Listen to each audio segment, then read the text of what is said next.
Let's get started with new topic. और topic है हमारे पास ग्रेविटेशन का, ठीक है। टॉपिक है universal law of gravitation, universal law of gravitation, universal law of gravitation, ठीक है। इसके लिए हम क्या करेंगे बच्चे, सबसे पहले हम यहां पे इसकी डायग्राम बनाएंगे, ठीक है। हमने क्या किया, दो ऑब्जेक्ट लिए, ठीक है। इसका मास मैं m1 ले लेता हूं, ठीक है, या फिर कैपिटल M ले लेता हूं।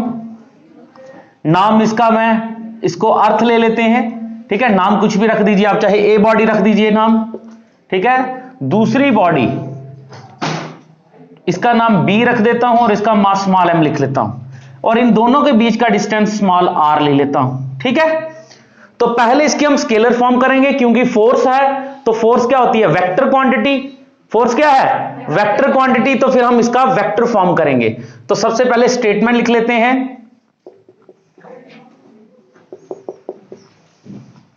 स्टेटमेंट क्या है कि उसके बाद फिर इसकी एक्सप्लेनेशन करेंगे हम। स्टेटमेंट क्या है, जो जैसे ही मैंने आपको लास्ट टाइम भी पढ़ाई थी स्टेटमेंट, ठीक है, कल पढ़ाई थी ना स्टेटमेंट, उसी को मैं फिर से रिपीट कर रहा हूं। स्टेटमेंट क्या कहती है, universal law of gravitation, universal law of gravitation states that if two objects having some mass are separated with some distance,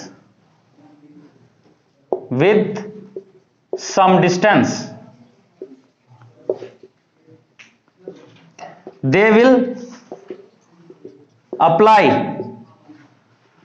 force on each other।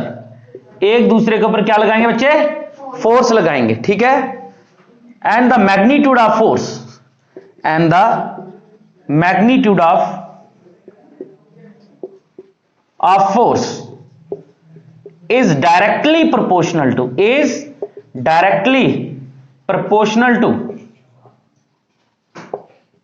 product of mass and inversely proportional to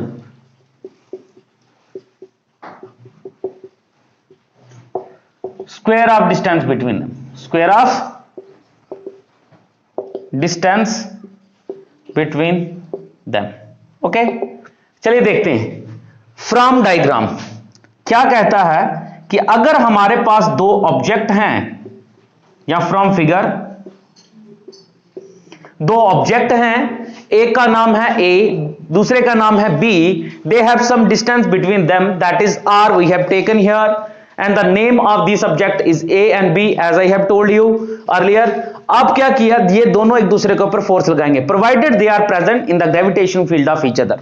एक दूसरे की gravitation field में होने चाहिए, ये ना हो कि एक दूसरे की ग्रेविटेशन फील्ड के बाहर हो। जब ये एक दूसरे की ग्रेविटेशन फील्ड के बाहर होंगे उसमें ये फोर्स नहीं लगा पाएंगे। तो है क्या ग्रेविटेशन फील्ड, ग्रेविटेशन फील्ड वो एरिया है ऑब्जेक्ट के चारों ओर, जो कि लास्ट इसके बाद मैं वही टॉपिक करवाऊंगा, कि जहां तक एक ऑब्जेक्ट दूसरे ऑब्जेक्ट को अपनी तरफ खींच सकता है, ठीक है, मतलब उसके ऊपर फोर्स लगा सकता है। जैसे ये ऑब्जेक्ट इधर रख देता हूं मैं, तो इसके ऊपर ये फोर्स लगाएगा, ये वाला ऑब्जेक्ट, ठीक है। अब जब इसके ऊपर, क्योंकि ये इसकी फील्ड के अंदर है, बट अगर ये फील्ड के बाहर हुआ, suppose this is gravitation field, अगर ये फील्ड के बाहर हुआ, it will not attract it, ये इसको अपनी तरफ खींचेगा नहीं। क्लियर है सभी को, इतनी सी बात सभी को समझ आई।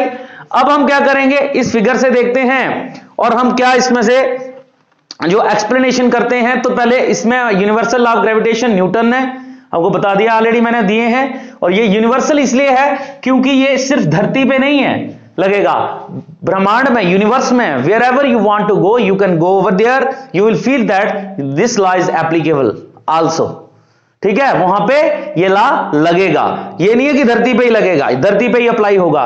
ये लॉ दुनिया के कोने में, किसी भी कोने में चले जाओ, इवन कि स्पेस में कहीं पे भी चले जाओ, ये लॉ लगेगा। अगर दो ऑब्जेक्ट हैं, they will apply force on each other, ठीक है। अब इसकी एक्सप्लेनेशन क्या है, देखिए एक्सप्लेनेशन मैं करवाने जा रहा हूं। तो एक्सप्लेनेशन को समझेंगे, फिर आपको और डिटेल में समझाऊंगा।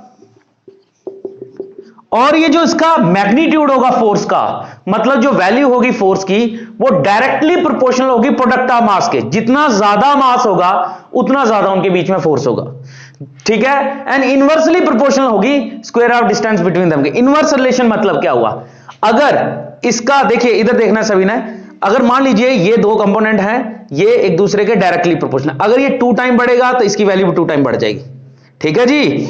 और इसकी वैल्यू अगर 2 टाइम कम हुई तो कारस्पोंडिंग जो सामने है, ठीक है, उसकी वैल्यू भी क्या हो जाएगी, 2 टाइम कम हो जाएगी। इनवर्स रिलेशन उल्टे, जैसे हमारे रिश्तेदार इनवर्स हैं हमारे, ठीक है, सामने से, या फिर हमारे जो मोहल्ले में हमारे पड़ोसी, आस पड़ोस वाले लोग फेस टू फेस क्या करते हैं, वो हमारे बड़े डायरेक्टली प्रोपोर्शनल, बड़े खुशी दिखाते हैं हमारी कामयाबी पे, लेकिन अंदर से जलते हैं, जेलस फील करते हैं। अरे उसके कैसे, इवन कि उनका गुस्सा, अपना गुस्सा अपने बच्चों पे झाड़ते हैं, उसके कैसे नंबर ज्यादा आ गए, तू कैसे पीछे रह गया, उसके कैसे 98% आ गए, तेरे कैसे 90% आए, तेरे कैसे 80% आए। उसको अप्रिशिएट मत करो, उसके 70 से 90 आ रहे हैं, लेकिन वो ये देखेंगे कि साथ वाले के ज्यादा आ गए तो इसके कम क्यों आए उससे। वो इनवर्स रिलेशन है। लेकिन जो पेरेंट्स हैं वो बच्चों के डायरेक्ट हैं, कि बच्चे की खुशी में खुश रहते हैं, ठीक है, बच्चे के दुख में दुखी हो जाते हैं, क्योंकि उनके साथ हमारा डायरेक्ट रिलेशन है, हम उनके डायरेक्टली प्रोपोर्शनल है। क्लियर है। तो इनवर्सली प्रोपोर्शनल होते हैं कि आपकी खुशी उनका गम बन जाता है, ठीक है। ये 2 टाइम वैल्यू बढ़ती है। देखिए अब मैं इसको एक्सप्लेन करता हूं तो आपको समझ आ जाएगा। तो हमें एक्सप्लेनेशन में क्या आएगा, कंसीडर 2 ऑब्जेक्ट्स हैविंग मास कितना लेंगे, m1, that is m and small m, which are separated with distance। अरे कितना डिस्टेंस है, r। then according to this law, ये लॉ क्या कहता है, देखिए force is directly proportional to product of masses m and small m, inversely proportional to square of distance between them. इसको equation first मान लेता हूं। Inverse relation square of distance क्या लिया हमने, r, इन दोनों ऑब्जेक्ट के बीच में। अब दोनों को कंबाइन करूंगा from first and second, from equation first and second. अब क्या आ जाएगा हमारे पास, देखिए अब यहां पे इसको एक्सप्लेन कर रहा हूं, यहां पे आ जाएगी वैल्यू इसकी, force is directly proportional to mm upon r square, inversely proportional to r square. Clear है भाई, इधर तक समझ आ रहा है इक्वेशन फर्स्ट और सेकंड से। अब इसको आगे बढ़ाते हैं तो हमारे पास क्या रहेगा, फोर्स, ठीक है, जब डायरेक्टली प्रोपोर्शनल के साइन को हटाते हैं तो क्या आता है, कांस्टेंट आता है, इक्वल टू के साथ कांस्टेंट। और इसका एक स्पेशल कांस्टेंट होता है जिसका नाम है gravitational constant G, capital G, ठीक है। आगे क्या आ जाएगा, capital M small m upon r square. Is that clear, capital G capital M small m upon r square, ठीक है। Where m is the mass of this object, अगर ये अर्थ है तो मास ऑफ अर्थ, अगर कोई उसके ऊपर रखा हुआ ऑब्जेक्ट है, ठीक है, तो हमारे पास उसका मास m, और अगर वो उसके ऊपर रखे हैं तो उसके, देखिए ऐसे भी हो सकता है आपको सिचुएशन में, ये अर्थ ले ली है, ठीक है, और अर्थ के ऊपर यहां पे ऑब्जेक्ट रख दिया है, तो फिर अगर ये अर्थ है तो इसके सेंटर से इधर तक का डिस्टेंस कितना हो जाएगा, r, रेडियस। और रेडियस ऑफ अर्थ जो होता है, मैं अभी आपको बता देता हूं ओरली, 6400 किलोमीटर होता है। अगर मीटर की फॉर्म में बदलेंगे, r is equal to 6.4 into 10⁻⁶ metre, करके देख लीजिए, वही वैल्यू आएगी, ठीक है। समझ आ रही है बात। तो ये होता है किसका, रेडियस ऑफ अर्थ। अच्छा अब आती है वैल्यू इसकी G की, तो where the value of G gravitational constant, ठीक है, इज कितनी है, 6.67 into 10⁻⁻11 newton metre square upon kg square, ठीक है। This is the value of gravitational constant and it is known as, इसको बोलते हैं gravitational constant, known as gravitational gravitational constant. तो एक बात आपको सभी को समझ आ गई कि भैया जितना ज्यादा मास का प्रोडक्ट होगा दो ऑब्जेक्ट का उतना ज्यादा फोर्स लगेगा, और जितना ज्यादा डिस्टेंस होगा उन दोनों के बीच में, एग्जांपल से बताऊं, जो हमारे पास होता है बेशक उससे हम झगड़ते हैं, लड़ते हैं, दुख दर्द में वही काम आता है। और एक हम यहां पे बैठे हैं और हमारे मामा जी दिल्ली में हैं, और मैं क्या उसको फोन करूंगा, आओ यहां पे ये मम्मी बीमार हो गए, उनको हॉस्पिटल लेना है, अंकल जो हैं इनको पेन हो गई है, मेरे बेटे को लग गई है, मेरी बेटी को लग गई है, उसको अरे दिल्ली से थोड़ा आएगा स्पेशली आपके लिए वो उठ के, ठीक है। हाँ बहुत, क्योंकि उसकी दूरी बढ़ गई, डिस्टेंस बढ़ गया, तो डिस्टेंस बढ़ गया मैं उसको नहीं बोलूंगा, जो नियर बाई मेरे को अफोर्डेबल होगा, जिसको मैं अफोर्ड कर सकता हूं। फॉर एग्जाम्पल कोई मेरे relative who are very close to me, I will call them and वो आएंगे और वो मेरे साथ जाएंगे, ठीक है। किसी खुशी में, किसी दुख में, किसी दर्द में, मैं उन्हीं को बुलाऊंगा जो मेरे क्लोज होगा। क्लोजनेस कब बढ़ती है? जब डिस्टेंस कम होता है, डिस्टेंस दूरी कम बढ़ जाए। फॉर एग्जाम्पल आप मेरे पास ट्यूशन ले रहे हैं, आप बहुत अच्छे फ्रेंड हैं, लेकिन आप में से कोई मिल नहीं रहा, कहीं चला गया, ठीक है, तो उससे क्लोजनेस कम हो जाएगी। रीजन, डिस्टेंस क्या हो गया? बढ़ गया। उसी तरह से डिस्टेंस बढ़ जाएगा तो इनके फोर्स की क्लोजनेस, मतलब फोर्स एक दूसरे के ऊपर कम लगाएंगे। डिस्टेंस कम हो गया तो फोर्स एक दूसरे के ऊपर ज्यादा लगेगी। क्लियर हुआ सभी को? भाई ये लास्ट सभी को समझ आया? पक्का? दोबारा समझना है? ठीक है, दोबारा समझना है एक बार। क्या कहता है ये ला कि हमारे पास दो ऑब्जेक्ट हैं, उनको कुछ डिस्टेंस है सेपरेट किया है, एक दूसरे के ऊपर फोर्स लगाएंगे, वो जो फोर्स लगेगा उस फोर्स को हम ग्रेविटेशनल फोर्स कहते हैं। और यूनिवर्सल लॉ ऑफ ग्रेविटेशन कहता है कि जो उस फोर्स का मैग्नीट्यूड है वो डायरेक्टली प्रोपोर्शनल होगा उनके मास के प्रोडक्ट का, प्लस का नहीं है, प्रोडक्ट का। मान लीजिए ए का मास 10 kg है और दूसरे का मास 20 kg है, तो दोनों का मल्टीप्लाई होगा, प्लस नहीं होगा, 200 हो जाएगा। इनवर्सली प्रोपोर्शनल टू डिस्टेंस है, ठीक है, इनवर्सली प्रोपोर्शनल डिस्टेंस, डिस्टेंस बढ़ेगा 2 टाइम बढ़ेगा, ठीक है, तो ये वैल्यू कम होती जाएगी। डिस्टेंस 3 टाइम बढ़ा, ये वैल्यू कम होगी, 4 टाइम बढ़ा, बढ़ता गया, डिस्टेंस बढ़ता गया, वैल्यू कम होती है। किसकी वैल्यू कम होगी? फोर्स की। मास तो उतना ही रहेगा, फोर्स की वैल्यू कम हो जाएगी। क्लियर हो रहा है कंसेप्ट सभी को? तो मैं आपको आगे बताऊंगा कि कैसे कम ज्यादा वैल्यू होती है। पहले ये लिख लीजिए इधर तक, उसके बाद नेक्स्ट इसकी ग्रेविटेशन, इसकी vector form, vector form of universal law of gravitation, vector form करेंगे। तो वेक्टर फॉर्म में हम क्या करेंगे, देखिए सबसे पहले हम दो ऑब्जेक्ट लेंगे, पहले आप लिखेगा कोई नहीं, पहले समझेंगे सारे। दो ऑब्जेक्ट लेंगे, ठीक है, इसका मास m1 ले से लेता हूं, इसका मास m2 ले लेता हूं। दो स्फेरिकल ऑब्जेक्ट लिए मैंने,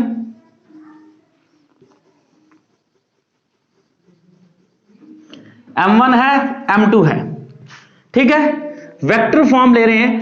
सपोज करिए यहां से m2 इसके ऊपर फोर्स लगा रहा है, ये force on m1 by 2, force on 1 by 2, ठीक है, मैं इसको ऐसे ले रहा हूं, force on 1 by 2 vector form में, and this is the force acting on force on 2 by 1।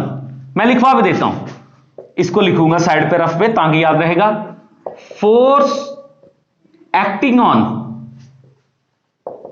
Mass m1 by m2, ये लिखा, एक्टिंग ऑन m1 बाई 2। और ये वाला फोर्स कौन सा है? Force acting on mass m2 on mass m2 by mass m1, ठीक है, ये याद रखना है आपने। अगर ऐसा है, डिस्टेंस, यहां से डिस्टेंस देखिए, डायरेक्शन वेक्टर ले रहा हूं, यहां से लेके यहां तक पोजीशन वेक्टर होता है ना, याद करिए। तो डायरेक्शन वेक्टर कौन देता है? इसका यूनिट वेक्टर। डायरेक्शन कौन देता है? यूनिट वेक्टर देता है डायरेक्शन। तो डायरेक्शन क्या ले रहा हूं मैं इसकी? Unit vector. आपने वेक्टर पढ़ा हुआ है, आपको याद करिए, आपने उसमें पढ़ा था कि unit vector is only responsible for giving us direction while its magnitude is unity। उसका मैग्नीट्यूड कितना होता है? यूनिटी मतलब 1, मैग्नीट्यूड क्या होता है? 1। डायरेक्शन कहां से ले रहे हैं? 1 से 2 की तरफ, ये डायरेक्शन 1 से 2 की तरफ, और 2 से 1 की तरफ डायरेक्शन क्या ले रहे हैं? From 2 to 1। From 2 to 1, this is direction vector. Clear है? डायरेक्शन इधर लिख लेता हूं। डायरेक्शन किससे पता चलती है? यूनिट वेक्टर के ऊपर कैप होती है, बर्थडे कैप, क्या बोलते हैं इसको? अयोटा, याद है? अयोटा। तो अब मैंने यहां पे क्या लिखा? यहां पे लिखूंगा इसको R12, ठीक है, और इसको क्या बोलूंगा? डायरेक्शन फ्रॉम मास, क्या लिखूंगा? मास। और अच्छा, इन दोनों के बीच में डिस्टेंस कितना ले रहे हैं हम? R। डिस्टेंस तो है, वो डायरेक्शन वेक्टर हैं, ठीक है, डायरेक्शन बताने के लिए। Direction from mass M1 to M2, फिर ये डायरेक्शन फ्रॉम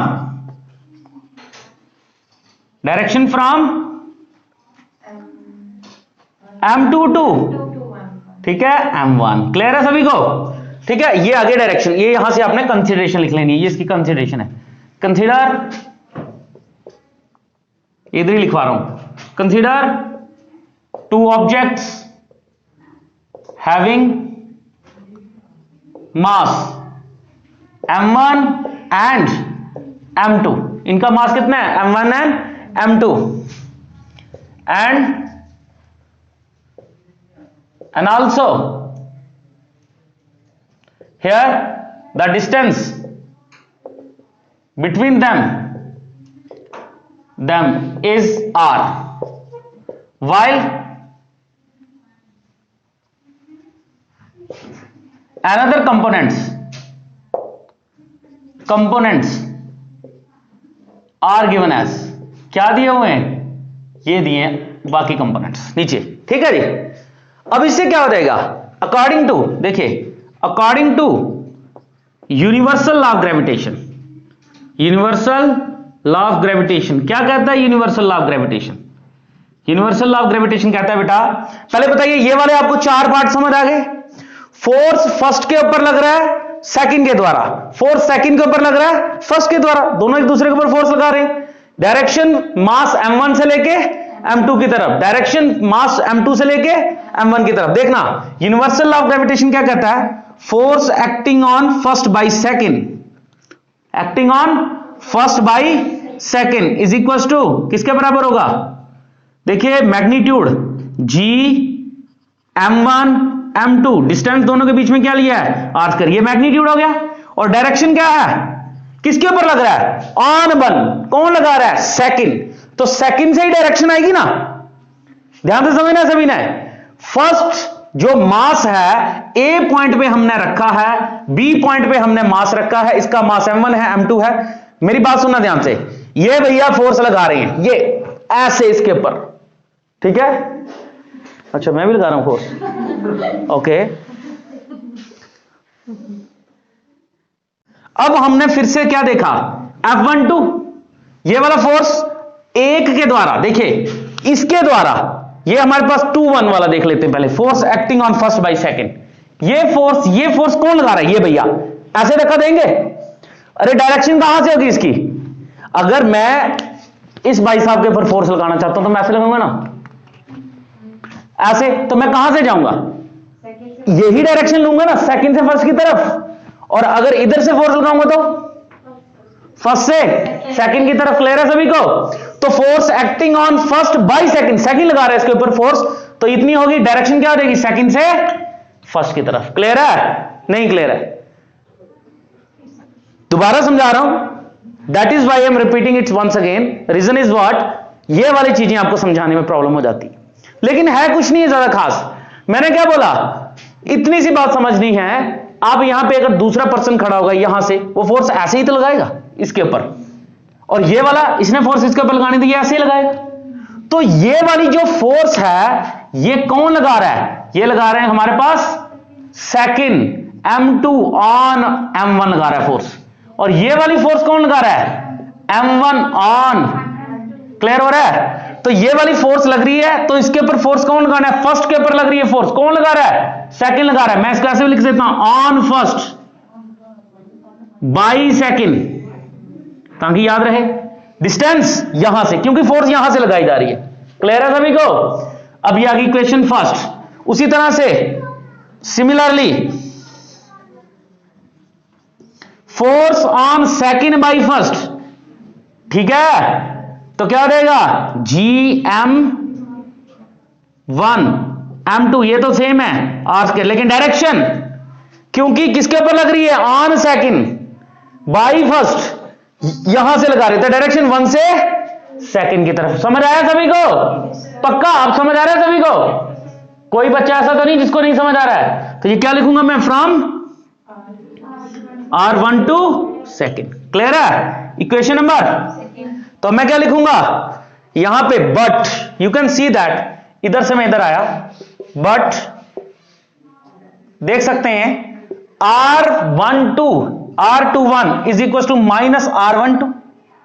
अरे डायरेक्शन की बात करें, ये एक दूसरे के अपोजिट डायरेक्शन नहीं हुई, फिर ये इधर से इधर तो ये इधर से इधर। फेस देखिए, you can see my hand, palm of the hand.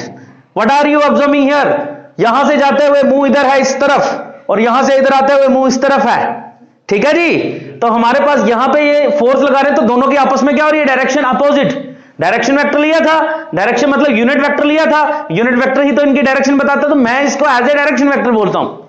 ठीक है, तो दोनों की डायरेक्शन क्या है, अपोजिट, और दोनों इक्वल है। देखिए यहां से लेके यहां तक जाना है डिस्टेंस ये है, यहां से यहां तक आना है डिस्टेंस ये है। अरे धुरी, आप ईस्ट टू नॉर्थ चले जाओ धरती के, और नॉर्थ से नॉर्थ टू वेस्ट चले जाओ धरती के, और वेस्ट से फिर से नॉर्थ आओगे, तो दूरी तो सेम रहेगी, अर्थ तो ना बदल रही है बार बार।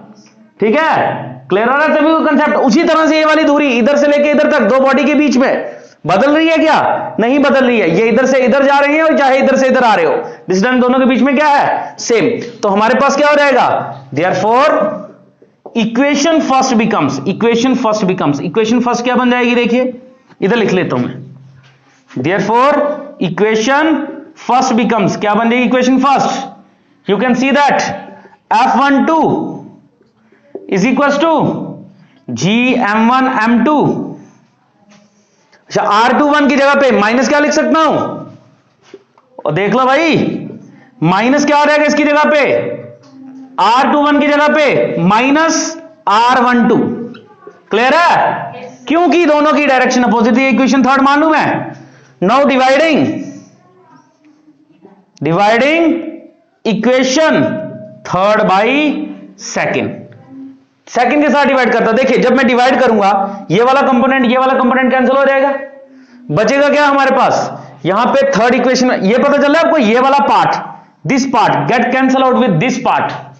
क्लियर हो रहा है सभी को? तो बचेगा क्या हमारे पास बचेगा F12 divided by, left hand side के साथ डिवाइड हुआ, F21 इज इक्वल टू, ये तो कैंसिल आउट हो गया, वहां पे minus R12 divided by R12। ठीक है जी, वहां पे भी R12 है, R12 कैंसिल हो गया, बचा गया therefore F12 is equal to minus F21। अरे ऑब्जेक्ट का मास जितना मर्जी हो, चाहे बड़ा हो चाहे छोटा हो, दोनों एक दूसरे के ऊपर बराबर फोर्स लगाएंगे और अपोजिट डायरेक्शन में लगाएंगे। देखिए अट्रैक्ट करना है, मैंने इस चीज को यहां से खींचना है ऐसे, तो मैं इसको ऐसे खींचूंगा ना, और इसने, अब मैं इधर आ जाता हूं, ये दूसरा बंदा है, हूं तो मैं ही फिलहाल, मैंने अगर इधर से खींचनी चाहिए तो मैं अपनी तरफ ऐसे खींचूंगा ना, तो दोनों की अपनी तरफ अलग अलग डायरेक्शन में नहीं है, इधर से खींचने के लिए इधर से खींचने के लिए इधर। तो इसका मतलब क्या हुआ, दोनों की डायरेक्शन क्या है, इक्वल फोर्स लगेगा दोनों ऑब्जेक्ट के ऊपर, चाहे मास कम है चाहे ज्यादा। यही मैं बताते आ रहा हूं परसों भी, यही मैंने लास्ट टाइम में बताया कि बॉडी का मास चाहे ज्यादा है चाहे कम है, both apply force equal on each other, दोनों एक दूसरे के ऊपर इक्वल फोर्स लगाएंगे, but they apply force in opposite direction. कैसे लगाएंगे साथ में? क्लियर हुआ सभी को? देख लीजिए, ये थी आपकी vector form, and this is all about your universal law of gravitation. बाकी हम कल करेंगे, ठीक है।